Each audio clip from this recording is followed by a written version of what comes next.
Lent se je vrnil na Lent.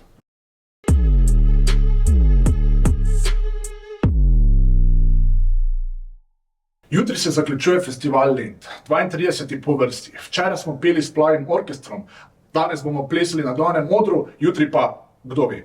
Veliko se dogaja, mesto živi. Programsko je festival zares dober. Nekateri pravijo, da je veliko boljši kot prejšnja leta, kar pa je najpomembneje, festival se je vrnil domov, na Lent k koreninam.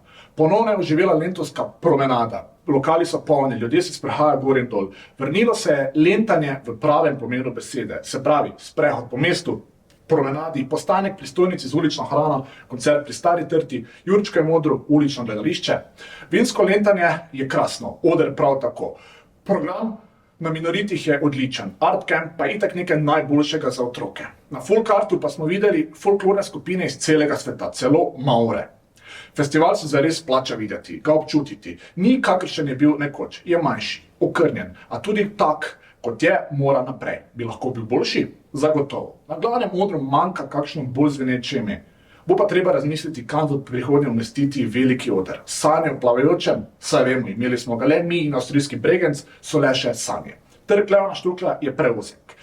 Festival se je vrnil na Lent. Se bo še narekel Dravo? Morda. Nekoč, a na drug način. Naj se festival razvija v dobrobit mesta in naj čim manjkrat slišimo stavke, kot so nimamo denarja in tak bo, kak bom jaz rekel.